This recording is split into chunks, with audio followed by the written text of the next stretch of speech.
मौजूद है जल सेवा ट्रस्ट के चेयरमैन दिनेश खेमका जी। दिनेश जी, हमारे चैनल में आपका बहुत बहुत स्वागत है। समाज में तो हम लोगों ने कई सारे समाज सेवा का कार्य हम लोग देखते आते हैं, लेकिन लोगों को पानी पिलाना, हमारे पुराण में भी कहा गया है कि जल पिलाना या पानी जो पिलाना जो प्यासे को, वो सबसे बड़ा पुण्य का काम होता है। ये जो सोच है, ये सोच आखिर आपके अंदर ये आई कहाँ से? स्कूल के बच्चे या बुजुर्ग ग्रीष्मकालीन में पानी के लिए बहुत कष्ट पा रहे थे। पीने का पानी हर आदमी के पहुंच के में नहीं था। एक 20 रुपए का बोतल खरीद के पीना हर इंसान के लिए संभव नहीं था। तो ऐसे में काफी दिन से मैं सोच रहा था कि कुछ ऐसा किया जाए जिससे लोग पानी निःशुल्क पानी उनको मिल सके, वो भी पूरा फिल्टर्ड और चिल्ड वाटर। तो मैंने देखा कि सरकार कई जगह टॉयलेट्स तो बनवा रहे हैं, लेकिन प्याऊ के बारे में उनका रुझान बिल्कुल भी नहीं था। तो काफी दिन इस पे वर्कआउट करते करते हम लोगों ने फाइनली एक ऐसा स्ट्रक्चर तैयार किया जो बनने के बाद में बहुतों ने उसको सराहा, और उसके द्वारा लोगों को पानी खूब आराम से निःशुल्क पानी पेयजल उपलब्ध हो रहा था, वो भी पूरा फिल्टर्ड वाटर। तो सर्वप्रथम हमने डॉलर फाउंडेशन के जो चेयरमैन हैं श्री दीनदयाल गुप्ता बाबू, उनके पास मैंने अपनी विनती करी कि बाबू आप दमदम में कुछ पेय बनवा लीजिए, और तुरंत ही उन्होंने हमारी विनती को स्वीकारा और उन्होंने 30 पेय बनाने के लिए हमें स्वीकृति दे दी। जब ये सिलसिला चालू हुआ तो मैंने देखा कि बनते ना बनते चारों तरफ से बहुत ज्यादा मांग आ रही थी इसकी, पूरा पश्चिम बंगाल से इसकी मांग आ रही थी। फिर हम लोगों ने कई एनजीओ के पास गए और उनसे पेय के लिए हमने विनती की। उन्होंने हमारी चीज को समझा, उन्हें भी बहुत अच्छा लगा ये कॉन्सेप्ट, और धीरे धीरे हम लोगों ने पेय बनाते चले गए। और आप लोगों की दुआ से आज सिर्फ पश्चिम बंगाल में हम लोगों ने 450 प्लस पेय बना चुके हैं, और ये सारे पेय अभी चालू है। इसका लाइफ टाइम मेंटेनेंस भी हम ही लोग कर रहे हैं, और इसमें काफी स्पॉन्सर्स हमारे साथ जुड़े हुए हैं, जैसे डॉलर फाउंडेशन है, इमामी ग्रुप है, अनमोल बिस्किट्स है, स्वास्तिक ग्रुप है, श्री काशी विश्वनाथ सेवा समिति है, रोटरी क्लब है, लायंस क्लब है, इनर व्हील क्लब है, गोवर्धन फाउंडेशन है, और कई जगह हमने सरकारी प्रोजेक्ट्स भी हमने किए हैं। टाकी पौरसभा के अंडर में, साउथ दमदम म्यूनिसिपैलिटी के अंडर में हमने काफी प्रोजेक्ट किए हैं।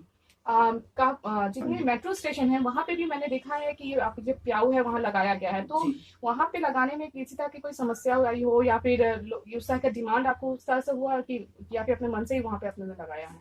जी, ऐसा है कि डिमांड्स की बात करें तो मेट्रो कम्यूटर्स जो थे वो हमेशा ही हमसे मेल करते रहते थे कि वहां भी यदि आप कुछ कर सके, लेकिन चूंकि मेट्रो के इतिहास में इस तरह का कोई एनजीओ को उन्होंने कभी दिया ही नहीं था, तो मैं लगातार उनके साथ पत्राचार करता रहा, और फाइनली जो मेट्रो के जीएम थे उन्होंने हमारी भावना को समझी। उन्होंने उसकी सम्मान करते हुए कोलकाता मेट्रो के हर स्टेशन में पेय लगाने का स्वीकृति दे दी, और हमने हर स्टेशन में पेय लगाए हैं।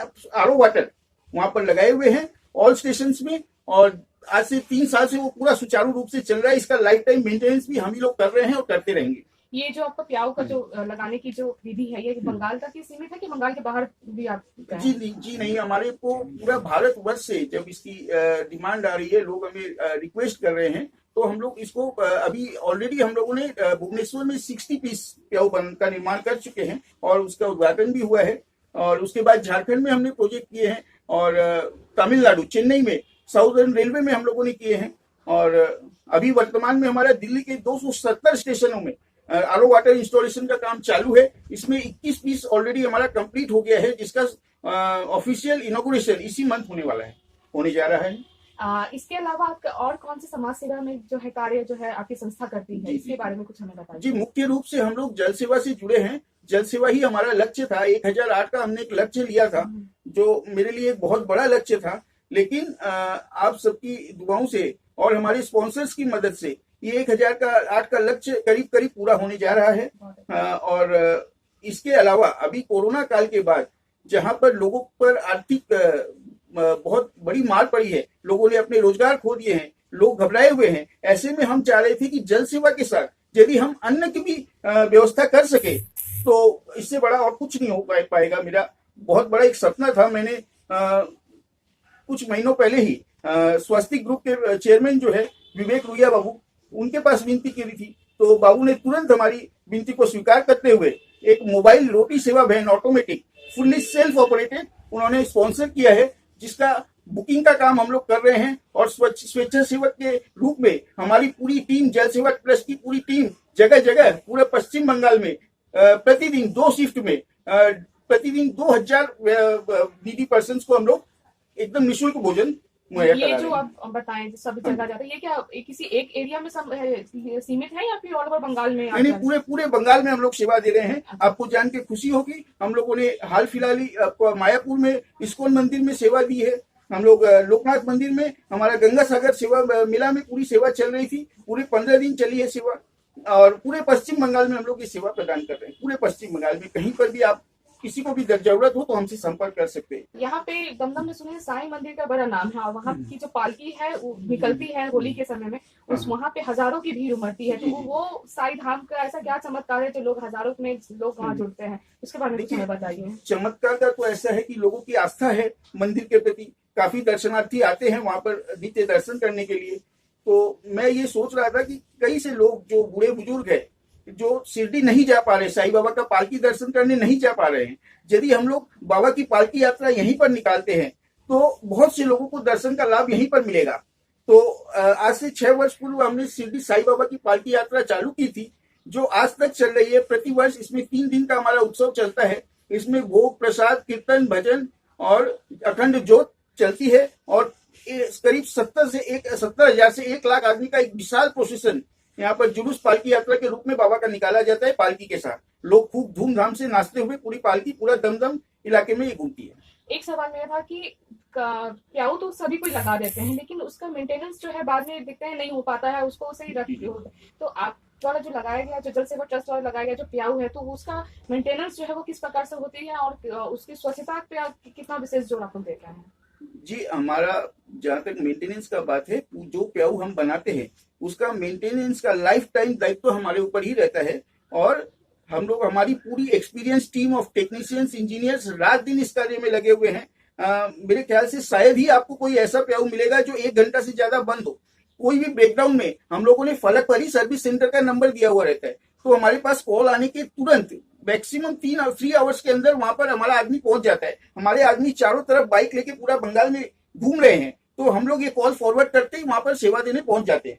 और पूरा साफ सफाई हम लोगों का रूटीन सर्विसिंग पूरा चलता रहता है, साल भर चलता रहता है। इसकी जॉब सीट से लेके हमारे यहाँ सारा क्रिस्टल एंड ट्रांसपेरेंट काम होता है, हमारे पास सारे कागजात मौजूद है। तो आने वाले समय में आपकी और क्या योजनाएं हैं उसके बारे में हमें बताइए। जी बिल्कुल। अभी दिल्ली प्रोजेक्ट कंप्लीट होने के बाद में हम लोग आगे चलकर लखनऊ में हम लोग प्रोजेक्ट करने जा रहे हैं। ऑलरेडी हमारी बातचीत हो चुकी है। लखनऊ के अलावा कानपुर, राजस्थान, जयपुर, गुवाहाटी, इन शहरों में हमारा कार्य करने का ऑलरेडी निश्चित हो गया है। हमारी मीटिंग हुई थी, ये पास हो चुके हैं और यहाँ हम लोग काम करने जा रहे हैं खूब शीघ्र ही, इसी वर्ष। और मैं जब आ रही थी तो मुझे जानकारी मिला कि 2 या 4 दिन बाद ही आप एक नए प्याऊ का उद्घाटन करने वाले हैं, तो उसके बारे में मुझे बड़ा हर्ष हो रहा है ये आप सबके साथ शेयर करते हुए कि आगामी 5 तारीख यानी 5 अप्रैल 2021 सोमवार के दिन मैं अपने माता पिता की स्मृति में एक शीतल जल प्याऊ का ये इंस्टॉल करने जा रहा हूँ, यही नागर बाजार दमदम में नेताजी पब्लिक स्कूल में। तो आप सभी से विनती है, आप जरूर आइए, आप जैसे भी हो आप आइए, अपना आशीर्वाद दीजिए और हमारे साथ ज्वाइन करिए। मैं आप सभी को निमंत्रण करना चाहता हूँ। आप लोगों की वजह से ही आज तक मैं ये यहाँ तक पहुंच पाया हूँ, अपनी सेवा को आगे ले पाया हूँ। सारे के सारे मीडिया भाई जितने भी आज मुझे देख रहे हैं, मैं सभी का बहुत बहुत धन्यवाद और आभार प्रकट करना। हम लोग प्रत्यक्ष रूप से रामकृष्ण मिशन की सभी शाखाओं में जल प्याऊ का व्यवस्था की है। इसके अलावा हम लोग आर्ट ऑफ लिविंग से भी जुड़े हुए हैं, गोड़िया मिशन से जुड़े हुए हैं। भारत सेवाश्रम के प्रत्येक ब्रांच में हमने जल प्याऊ का निर्माण कराया गया है और इस्कॉन मायापुर में भी हमने प्याऊ का इंस्टॉलेशन कराया, जो सुचारू रूप से चल रहा है। अभी 2 उत्सव में ही हम लोग गए थे, तो काफी लोगों का आशीर्वाद हम लोगों को मिला और हम वाकई आज ईश्वर को शुक्रिया अदा करना चाहते हैं जिन्होंने हमें इस महान कार्य के लिए जरिया बनाया है। और मैं आपके साथ एक आनंद संवाद आपके साथ शेयर करना चाहता हूं कि अभी रिसेंटली यहाँ जो शिवम बालाजी ट्रस्ट है, उनके जो विकास अग्रवाल जी है, उनसे हमारी बात हुई है। उन्होंने भी हमें 2 अन्न सेवा रोटी सेवा वैन उन्होंने स्पॉन्सर करने के लिए उन्होंने हाँ किया है और वो खूब शीघ्र ही 2 गाड़ी हमें दे रहे हैं, स्पॉन्सर कर रहे हैं। इसके अलावा उन्होंने 100 पीस पक्का प्याऊ निर्माण करने का सुल्तानगंज से देवघर तक जो कांवड़िया जाते हैं उनके लिए 100 पीस प्याऊ इसी वित्तीय वर्ष में उन्होंने निर्माण करवाने का हमारे साथ एक करार किया है। तो ये काम हम लोग अप्रैल से ही शुरू करने जा रहे हैं, जहां असंख्य कांवड़िया को इनकी फायदा मिलेगी। इसके अलावा भी मैं आज इस मौके पर अपना पूरी टीम जल सेवा ट्रस्ट के प्रत्येक सदस्य, प्रत्येक हमारे भाई जो जुड़े हुए हैं, उनको भी मैं धन्यवाद करना चाहता हूं। उसमें हमारे मिस्टर सुवीर मल्लिक जी हैं, मिस्टर अरिदीप्तो सिंह जी हैं और पूरा टीम है, जिनको मैं सबका नाम मैं यहाँ नहीं ले पा रहा हूं, लेकिन मैं सभी को धन्यवाद जिन्होंने दिन रात एक करके आज जल सेवा के कार्य को आगे बढ़ाया है। मैं आप सभी का बहुत बहुत आभारी हूं। और एक बार पुनः मैं हमारे जो स्पॉन्सर है और जो हमारे दाता है, श्री दीनदयाल गुप्ता जी, श्री विवेक रुइया जी, श्री दिलीप चौधरी बाबू, बैजनाथ चैरिटेबल ट्रस्ट, आप सभी का बहुत बहुत धन्यवाद देना चाहता हूँ। नमस्कार। बहुत बहुत शुक्रिया आपका हमारे चैनल में। जी धन्यवाद।